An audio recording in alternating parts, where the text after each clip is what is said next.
Ibihe byiza ibihe byiza kuri mwe mwese mwakoze subscribe ku Gaseke k'Amakuru official. Reka mbifurize kugira impera nziza z'umwaka, ndetse nizera ko mwariye Noheli neza, ubwo no kuba kuyizihiza, ndetse ubwo tunizera ko n'ubunani buzagenda neza umwaka tukawurangiza in style, cyangwa se tumeze neza cyane. Hanyuma rero uyu mwanya reka mbahe ikaze ku makuru agezweho muri kano karere. Murabyumva ko ijwi ntabwo rimeze neza, ikirere ntabwo kimeze neza. Muri iyi minsi hariho ikintu cyitwa grippe my friend, ahantu hose grippe zirahari, ariko no kwihangana nta kundi byagenda. Byaje mumenyereye cyane, ntabwo uyu munsi ndi buturike kwa kundi biragoye, numva harimo akantu nyine k'uburwayi kambyemeye.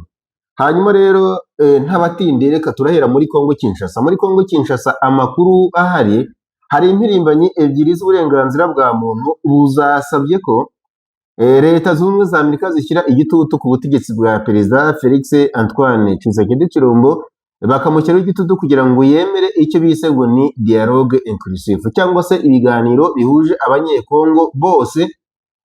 Cyane ko rero izi mpirimbanyi ebyiri z'uburenganzira bwa muntu zavuze ko ngo zikurikije uko ibiganiro bahereye i Rwanda muri Angola, ndetse baravuga bati n'ibiganiro by'i Doha bihuje Kongo Kinshasa ndetse n'umutwe wa M23, turabona ko nta kintu na kimwe byigeze bitanga.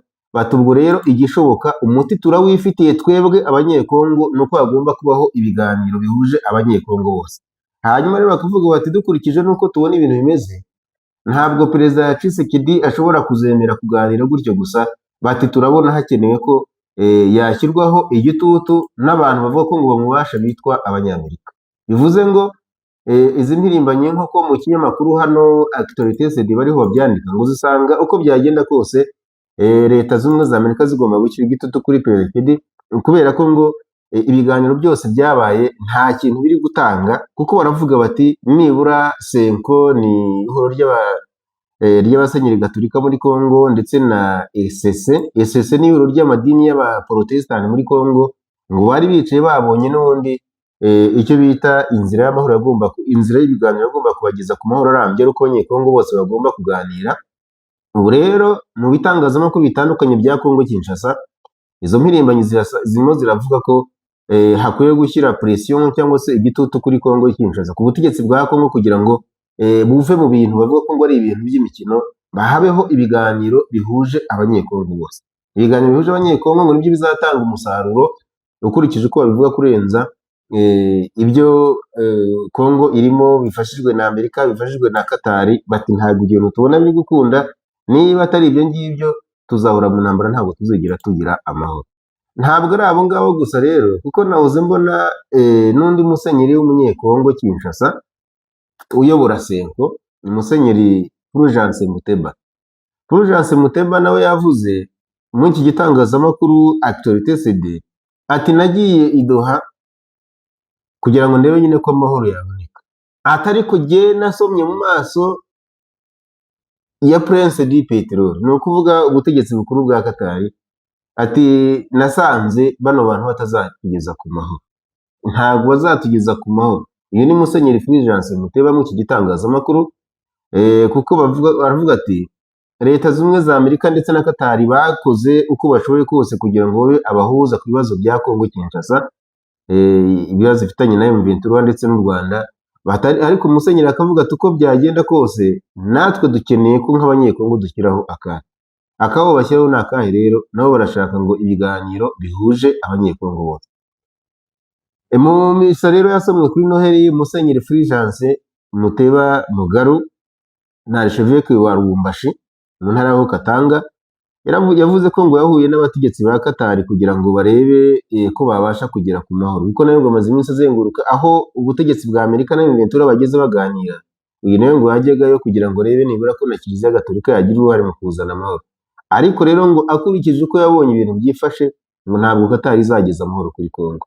Ngira ngo wenda n'abadakurikirana cyangwa se n'abadaheruka kumva amakuru agezweho muri kano karere, nuko M23 ndetse na leta ya Kongo n'ubundi ibiganiro by'i Doha babivuyemo, ubu ntabwo bakijyayo, bisa n'ibyamaze kwanga. Musenyeri rero w'i Lubumbashi aravuga ati uko byagenda kose Amerika nta kutagize, Katari nta kutagize, atari ko igihari nuko nk'abaturage ba Kongo leta yacu igomba kutwicaza nk'abanyekongo bakaganira, noneho ngo ikibazo kiri gutuma Kongo Kinshasa ibura amahoro bakakiganira bahereye mu mizi, ngo nibyo asanga byageza abantu ku mahoro, naho ngo ubundi kujya i Katari, kujya muri Amerika ngo ni ugutwika amatike y'indege gusa.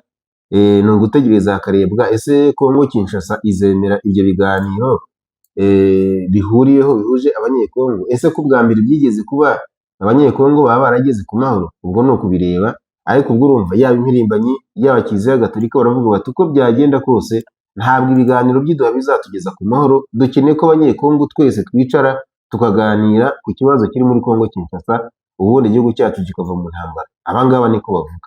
Hanyuma rero tutarava n'undi ku bibazo by'abanyekongo, mu makuru arimo acaracara muri kino gihe, ngira ngo mumaze iminsi mwumva ibijyanye n'imyigaragambyo cyangwa se les manifestations, imyigaragambyo irimo ikorwa n'abaturage mu duce tugenzurwa n'inyeshyamba za FC23.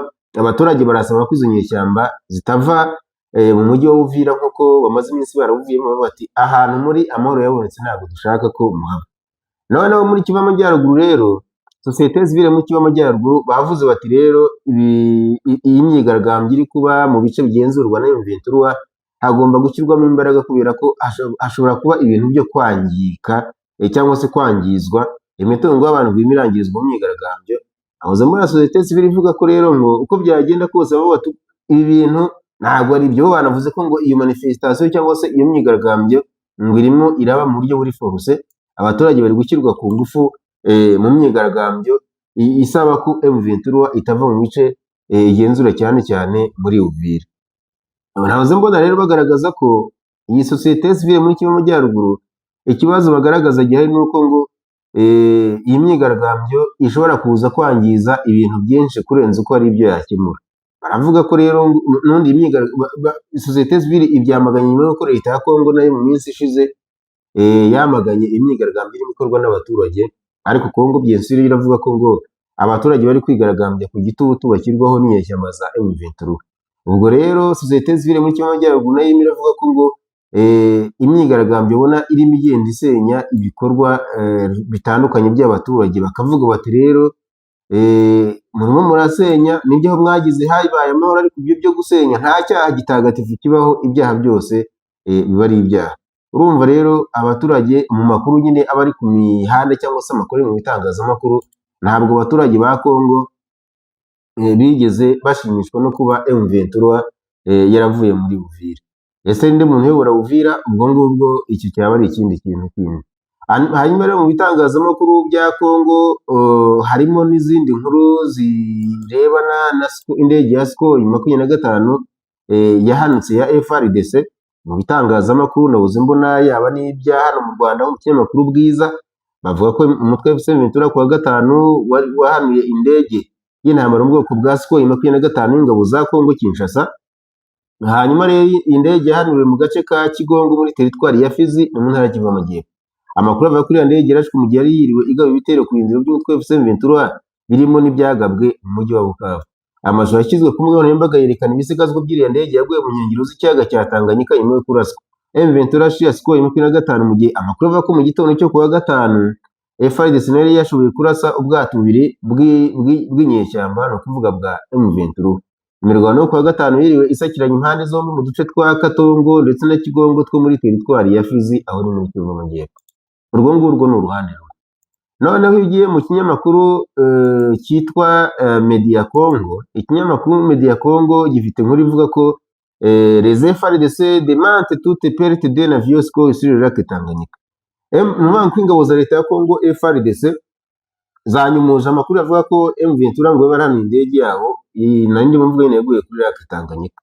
Igisirikare cya Congo rero cyavuze ko ngo amakuru yiriwe asakara mu bitangazamakuru yaba ibyo muri Congo na mpuzamahanga na za social media yuko ngo M23 ngo barasiye indege yabo ya Sukhoi ngo atari byo, kubera ko ngo ibyo bintu nta bihari rwose, ngo ibyo bintu nta bihari, ni ukubeshya.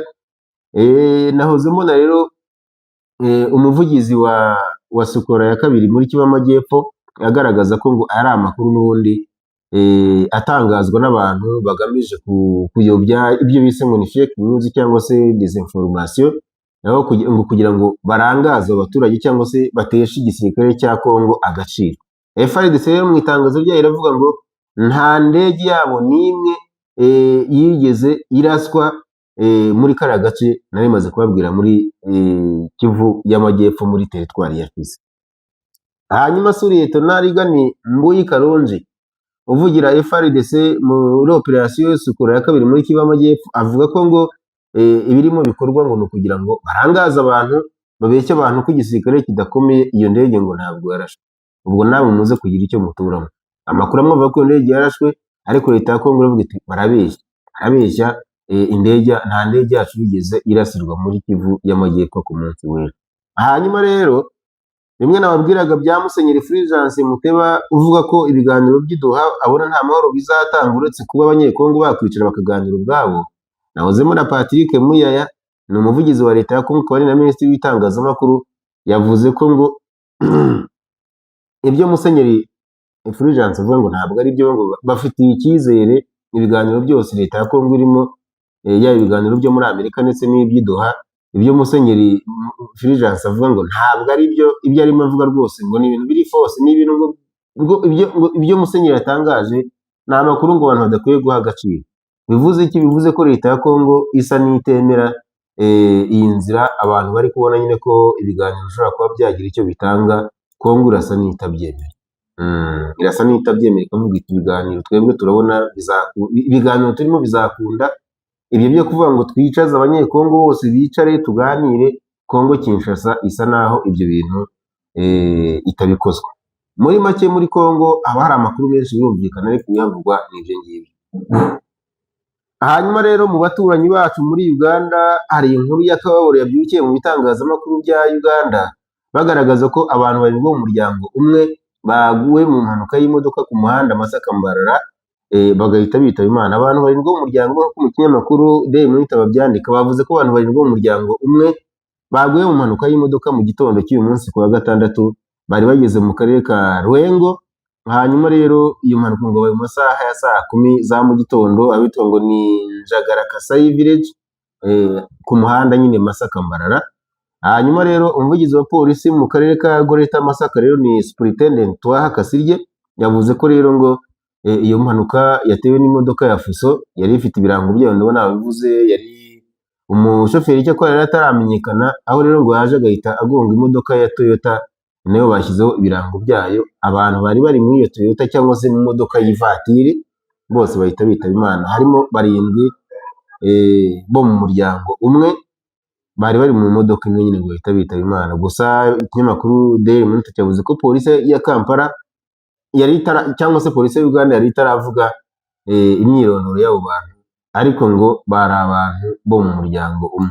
Iyi ni inkuru ibabaje, abantu bari bo mu muryango umwe bari bagiye mu rugendo cyangwa se bari bagiye mu kintu runaka, bagiye kumva ko abantu bagiye bo mu muryango umwe bitabye Imana baguye mu mpanuka.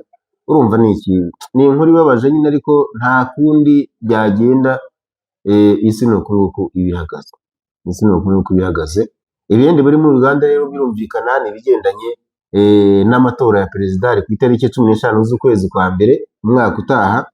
Ubwo ibihari ni ukwiyamamaza n'ubundi Cyagulanyi aracyahabwa amahirwe yo kuza bari mu muhangane cyane na perezida Museveni, niwe uhabwa amahirwe yo kuba bazahangana. Mbese ni nka we wavuga ko ari nka we challenger, cyangwa se twavuga ko ari we muntu uhabwa amahirwe, niwe mukandida mbese wavuga ko akomeye mu bazahatana na perezida Museveni mu matora nyine ya perezida ari umwaka utaha mu kwezi kwa mbere, bimaze kubibabwira. Hanyuma rero ikindi ni uko abanyamadini muri Uganda bagize nabo icyo bavuga mu bijyanye n'aya matora ari mu kwezi kwa mbere. Nahoze mbona nka Musenyeri Semogerere ati nyabuneka leta ya Kampala mugerageze mu gihe cy'amatora yo mu kwezi kwa mbere azarangwe n'ituze, abaturage babone amahoro, amatora azabe mu ituze, kandi ngo azabe n'ikintu cya ruvuro, amategeko mu gihugu azubahirizwe, ntihazagire umuntu ushobora kuba yarengana mu buryo bumwe cyangwa se ubundi mu bihe by'amatora. Gusa ikindi ni uko minisitiri w'umutekano w'imbere mu gihugu muri Uganda ni Major General Jimmy Muhezi, yazanye amategeko asa nayo mu Rwanda, ibintu byo kunywa mu masaha y'akazi bati ntago bikunda.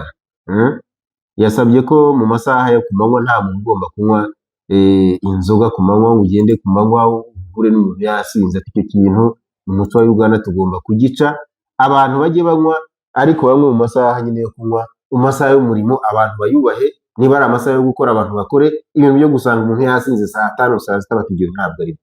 No mu Rwanda ariko iki kintu nacyo usanga no mu Rwanda kunywa mu nzira mu masaha y'akazi usanga ari ibintu ntabwo bikunze kugira kabisa. Kunywa ku manywa mu Rwanda naho nabonye inzego zacu ntabwo zibyemera. Hanyuma rero mu yandi makuru, ubwo tuvuye muri Uganda umuntu akerekeza mu bandi baturanyi muri Kenya. Muri Kenya nahoze mbona ikibazo gihari muri Kenya muri izi mpera z'umwaka, abaturage batuye mu mujyi wa Nairobi mushobora kuzahura n'ikibazo kuko nahoze mbona bababurira ko i Nairobi hashobora kuzaba floods cyangwa se imyuzure. Ikigo gishinzwe iteganyagihe muri Kenya cyatangaje ko mu mpera z'umwaka cyane cyane nko ku bunani, mu matariki ya mbere, amatariki ya kabiri, bagaragaje ko ngo nibura umujyi wa Nairobi abantu bawo bazahura n'ikintu cyitwa imvura ikomeye ndetse n'umuyaga. Ngo abantu bagomba kwitwararika bakitonda. Nairobi nayo ni igice wenda abantu bagenda i Nairobi barahazi, naho ni ahantu hakunze kuba imyuzure. Ubu rero babateguje ndetse ngo nibura intara zigera muri ni nyinshi, bavuze bati ibice bizahura n'imvura ikomeye cyane mu mpera z'umwaka, ibice bya Migori, ubwo intara ya Migori, Homa Bay, Kisii, Narok, Kajiado, Makueni, Machakos, Nairobi, Kericho ndetse na Bomet. Ndetse no mu ntara mu bice by'amajyepfo y'intara ya Kitui, Taita Taveta ndetse na Kwale, abo bantu baho nabo ngo bashobora kuzahura n'ikibazo cy'imvura iri hejuru cyane. Hanyuma rero bakagaragaza ko imvura ishobora kuzabazonga kugeza nibura ku itariki 30 z'ukwezi kwa 12 uku kwezi turimo, hanyuma no ku munsi nyirizina w'ubunani ku itariki ya mbere twinjira mu mwaka utaha. Ubwo abo bantu rero naho Abanyakenya basabwe kugumya kuba maso cyane kubera ko anytime bashobora guhura n'ikintu cyitwa isanganya y'imvura. Hanyuma rero muri Tanzania naho amakuru arimo avugwa mu gihugu cya Tanzania ni ya myigaragambyo yabaye ku itariki 29 z'ukwezi kwa 10, imyigaragambyo yakurikiye amatora. Ubu noneho rero uwahoze ari minisitiri w'intebe wa Tanzania ni umusaza wubashywe cyane, by the way, ni umusaza wubashywe cyane yitwa Joseph Sinde Warioba. Yabaye minisitiri w'intebe muri Tanzania, yazanye imvugo zikomeye. Yavuze ko ngo abayobozi bamwe bakoresha imvugo mbi ku bijyanye n'imvururu zakurikiye amatora yo mu kwezi kwa 10, n'abantu bapfuye baguye muri izo mvururu. Ndetse uyu musaza n'umukambwe ageze mu zabukuru Kamembe, yavuze ko n'imbaraga zakoreshejwe mu guhosha imyigaragambyo bakoresheje imbaraga zitari ngombwa, kuko ngo byatumye igihugu cya Tanzania ngo ni igihugu cyahise gicikamo kabiri cyangwa cyacitsemo ibice byinshi. Yavuze ko ngo Abanyatanzania muri iyi minsi ngo ntabwo bari hamwe, abaturage ngo babaye divided cyane ku buryo bukomeye. Iyi sosiyete yabo muri iyi minsi ngo iragoye. Uyu musaza rero ngo ni umwe mu basaza bakuru bashyizwe gukuru umuntu abaye minisitiri w'intebe wa kiriya gihugu, ntabwo ari umuntu muri nepolitiki. Ejo bundi ku itariki 17 Mzee Warioba yabanje guhura na perezida wa Tanzania Mama Samia Suluhu Hassan. Noneho rero nyuma yo guhura yaganirije undi munyamakuru w'umusaza n'uwitwa Manyerere Jackson mu gitangazamakuru cyitwa Jamhuri. Baraganiriye hamwe ati ariko Mzee, iki gihugu urakibona gute, bihagaze gute? Aravuga ati rero nkurikije uko ibintu byagenze, ati uko byagenda kose ibyabaye ngo ni ikimenyetso simusiga kigaragaza ko muri Tanzania muri politike harimo ikibazo ndetse gikomeye. Hanyuma rero uyu musaza aravuga ati iyo urebye imibare y'abantu bavuga ko bapfuye, hanyuma ukareba abantu bapfuye muri iyi myigaragambyo, ngo ni benshi cyane kurenza abapfuye mu ntambara yiswe Kagera-War. Iyo ntambara ngo yabaye mu 1978 igera mu 1979, iyo ntambara rero ngo yahanganishije Tanzania ndetse n'igihugu cya Uganda. Hanyuma aravuga ati ariko buriya mu ntambara we were killed by an enemy. Muri iyo ntambara hapfuye abantu benshi ariko twishwe n'umwanzi, ariko izi mfu turi kuvuga uyu munsi ni abanyatanzania bishwe na bagenzi babo b'abavandimwe babo b'abanyatanzania. Umusaza niko avuga. Iyo ntambara rero yabaye mu kwezi kwa 10 mu 1978 igeze mu kwa 6 1979, nyuma y'uko Idi Amin Dada wategekaga Uganda icyo gihe ateye Tanzania, hanyuma agafata intara y'Akagera mu majyaruguru ya Tanzania. Hanyuma rero ngo muri iyo ntambara ingabo z'Ubugande zishe abanyatanzania b'abaturage basanzwe barenga 1500. Noneho rero iyo ntambara ariko mu byaje kurangira Idi Amin n'ubundi avuye ku butegetsi, abanyatanzania ngo bapfushije abasirikare 373. Uyu musaza rero aravuga ati iyo ntekereje nkareba ibyabaye, nkareba n'amakuru arimo avugwa, ati mba ndimo mbona ko igihugu cyacu cyacitsemo ibice, kuko ngo nta nubwo abantu bashaka kuvuga umubare nyakuri w'abantu bapfuye. Minisitiri w'intebe uriho Dr. Mwigulu Nchemba yavuze ko atemeranya n'abavuga ko muri Tanzania hapfuye abantu 10,000. Aravuga ati aba bantu ni benshi cyane, umubare ni munini cyane. Ati kandi ikindi ntari impamvu yo kuvuga umubare w'abapfuye, ntabwo igihugu cyacu cya Tanzania ntabwo ari ibintu turimo twishimira. Uyu musaza wa Riyobo rero avuga ati ubutegetsi buri uyu munsi, ati sinzi niba bunafite ubushobozi bwo kongera kunga abaturage, ariko ngo ikigaragara cyo ni uko abanyatanzania ngo babaye divided. Uyu munsi ngo politiki yari ntabwo ituma abanyatanzania bari hamwe. Ati ubwo rero ati ntekereza ko buriya ibyabaye byanteye ubwoba, nagize ubwoba ndetse naratangaye cyane, narababaye. Ati nibwira ko ikintu gishobora kuba gihari ni uko leta iriho ya Tanzania ubwo n'ubutegetsi bwa Madame Samia Suluhu Hassan bagomba gukora ibishoboka byose ngo bakongera kunga abaturage, kubera ko ngo nta bumwe buri mu banyatanzania. Nta bumwe muri Tanzania, kandi ikindi ngo nuko imvugo ziri gukoreshwa n'abayobozi batesha agaciro ibyabaye, nazo ubwazo ngo zirimo ziragaragaza ko nta murongo uhari wo kunga abaturage. Ese mu by'ukuri muri Tanzania byagenze? Muri Tanzania imyigaragambyo yarabaye, abantu barapfa, ariko ntawe uzi ngo hapfuye abantu bangana gute, kubera ko ubutegetsi ntabwo bwigeze buvuga ngo hapfuye aba n'aba. N'ugerageje kuvuga imibare ntabwo leta ya Tanzania ibyemera. Gusa ntawahakana ko abantu batapfuye, ariko kumenya umubare w'abantu bapfuye muri Tanzania ni ikibazo gikomeye. Ubwo rero muzehe wa Riyobo aravuga ati ubutegetsi buriho nibugerageze bushyira imbaraga mu kongera kunga no kubanisha abaturage, kubera ko ukurikije uko ibintu bimeze igihugu kirasa naho nta murongo gifite, Hanyuma rero reka twerekeze no mu Burundi gato cyane. Perezida Evariste Ndayishimiye w'u Burundi ku munsi w'ejo yakoze ikiganiro n'itangazamakuru kuri Stade Royal iri i Muramvya mu ntara ya Gitega, avuga ko atazi icyo u Rwanda ruzize u Burundi, ahubwo igihugu cye ngo kitajya kigira uwo gitera, ahubwo ngo nicyo gihora giterwa kirashotorwa. Mu kiganiro yari kumwe yahaye abaturage rero ku munsi w'ejo muri ako gace cyabaye ku munsi w'ejo, abanyamakuru bari aho bamubaze niba asanga igikwiriye ari intambara n'u Rwanda. Avuga ko ngo hari ibiganiro byabaye ku mpande zombi ngo bitavugwaho rumwe bishakirwa umuti w'amahoro. Yavuze ko umuhati ngo utaragira icyo utanga kuko u Rwanda ngo rugicumbikiye abo yita inkozi z'ibibi. Abo ni babandi bashatse guri ku butegetsi rero bw'igihugu cye muri 2015 ubwo Burundi bwategekwaga na Pierre Nkurunziza. Abo bantu bahungiye mu Rwanda. U Rwanda ruvuga ko abo bantu baruhungiyeho nk'impunzi, kandi ko rufite inshingano ruhabwa n'amategeko mpuzamahanga yo kurinda abantu nk'abo ngabo, bityo ko rutaha Burundi abantu babuhunze. Uwahoze ari minisitiri w'ububanyi n'amahanga Dr. Vincent Biruta yavuze kenshi ko u Rwanda rutararenga kuri ayo masezerano mpuzamahanga ngo rutange abantu baje baruhungiraho. Kugeza ubu rero aho ruhagaze kuri iyo ngingo ni aho ngaho ko rutatanga abo bantu. Hanyuma Perezida Ndayishimiye muri icyo kiganiro ati twebwe turabaterwa ntiturabatera, u Rwanda ntiruratubwira icyo ruduhora, niko yavuze. Muri Werurwe uyu mwaka Minisitiri w'Ububanyi n'Amahanga w'u Rwanda Ambasaderi Olivier Nduhungirehe yavuze ko Burundi aribwo bufite ikibazo ku Rwanda, ariko rwo nta kibazo rufitanye n'u Burundi.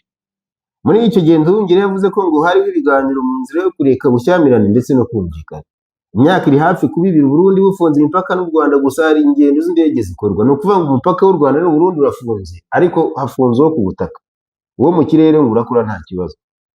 Mu kiganiro yahaye abanyamakuru rero ku itariki ya 28 Ugushyingo, perezida w'u Rwanda Paul Kagame abajijwe niba asanga umubano hagati y'igihugu cye n'cy'u Burundi waba ugana mu kongera kwa mwiza, yashubije ko ibyo gufunga umupaka uruhuza n'ubundi nta ruhare u Rwanda rwabigize. Iki gihe muri icyo kiganiro perezida Kagame ati imipaka iracyameze nk'uko yari imeze, ariko twebwe na mbere hose, mbere yo gufunga iyo mipaka nta ruhare u Rwanda rwabigizemo. Abarundi ngo nibo bahisemo gufunga imipaka, u Rwanda rubabwira ko bazashakira kongera kuyifungura bazabikora.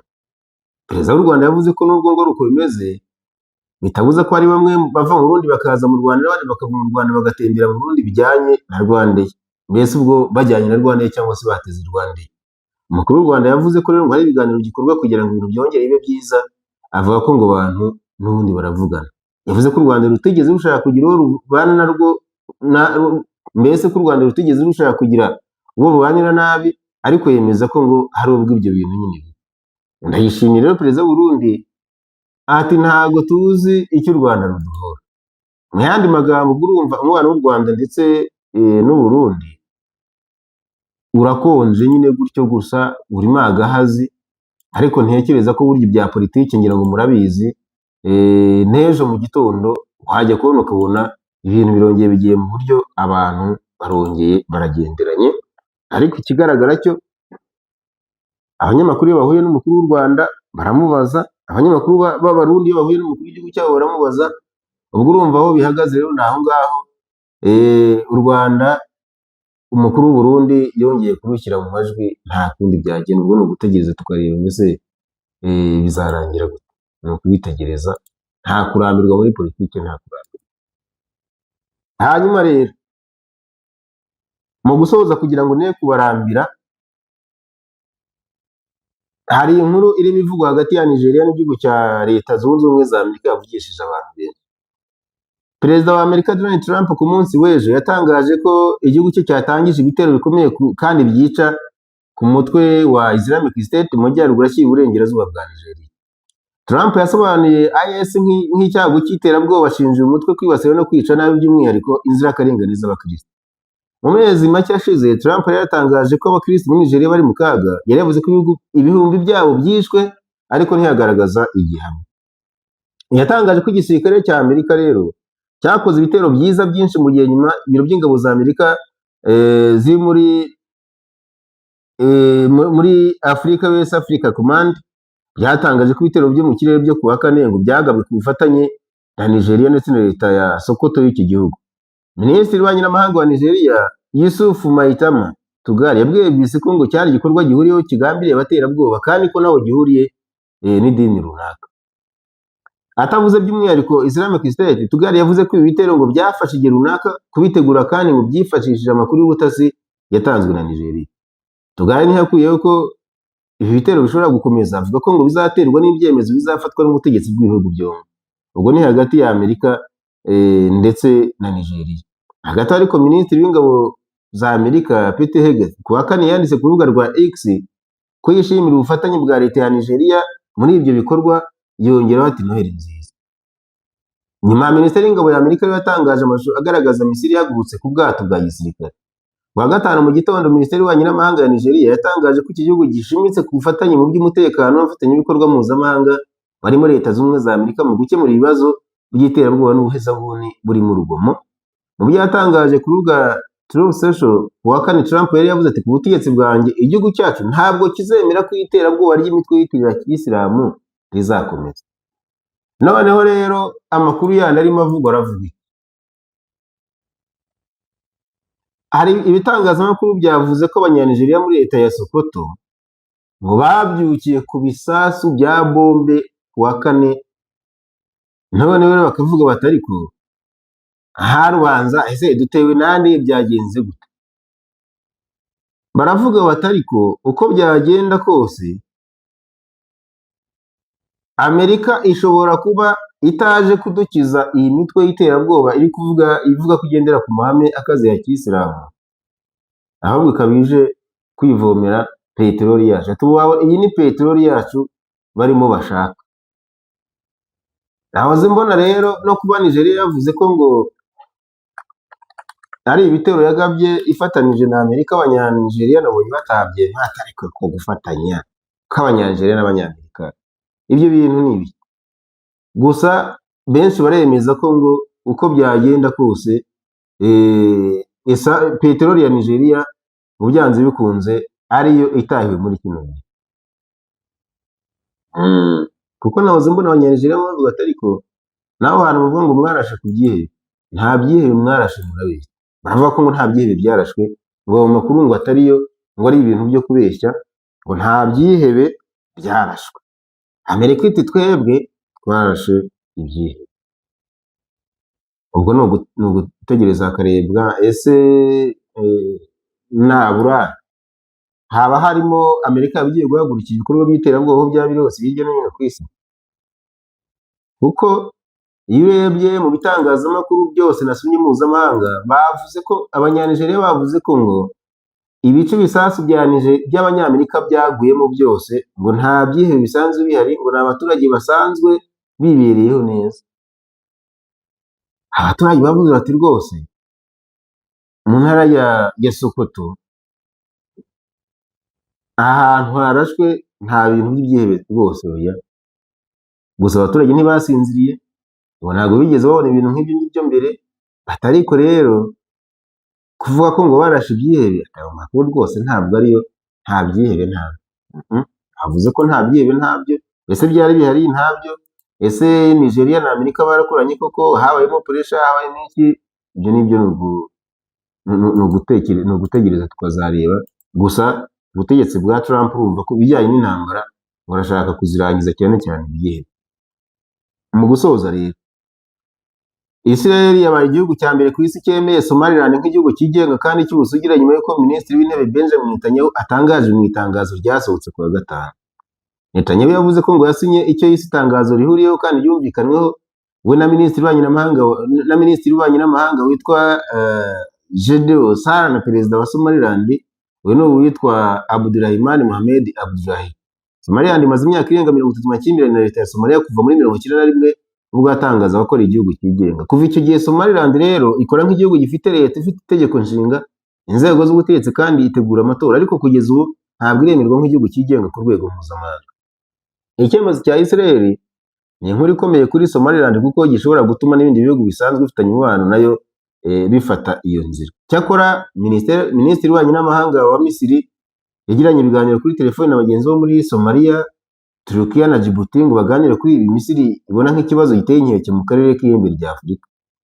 Minisiteri y'Ububanyi n'Amahanga ya Misiri yavuze ko ngo abaminisitiri bose bamaganye iki cyemezo cya Israel ko bashyigikiye byuzuye ubumwe bwa Somalia kandi baburira ko amahanga akomeje gushyigikira ibice bishaka kwigenga ku bihugu bishobora kuba byateza ibibazo byinshi.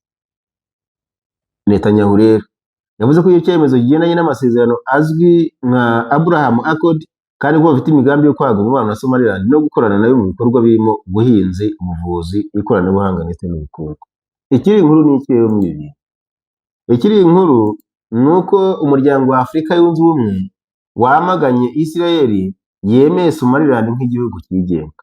Uko nahoze mbona mu bitangazamakuru bavuze ko ubumwe bwa Afurika bwamagana igihugu icyo ari cyo cyose cyakwemera Somaliland nk'igihugu nyuma y'uko Israel ikoze ibintu nk'ibyo ngibyo. Ese ubumwe bwa Afurika ibi bwamagana biraza kwemerwa, biraza gukunda, cyangwa biraza kurangira gutyo gusa birangiye n'ubundi Somaliland yifashwe nk'igihugu? Urumva ko muri iyi minsi izi ntambara zo hirya no hino ntabwo zizakunda. Muri make rero muri iyi weekend ni uko gahunda yari imeze, kubabwira nyine uko amakuru ameze, uko akarere gahagaze ndetse no hirya no hino muri rusange ni uko nguko ibintu bimeze. Reka mbashimire gusa mbibutsa ko niba utarakora subscribe urakora subscribe, hanyuma kandi unatanga comment ukavuga uko ubyumva, inkuru tuba twavuze urazumva. Ndabizi style ntabwo musanzwe muyimenyereye, ariko nyine nababwiye nabanje kubiseguraho, nyine ni ikibazo cy'uburwayi kuvugira hejuru byanze burundu.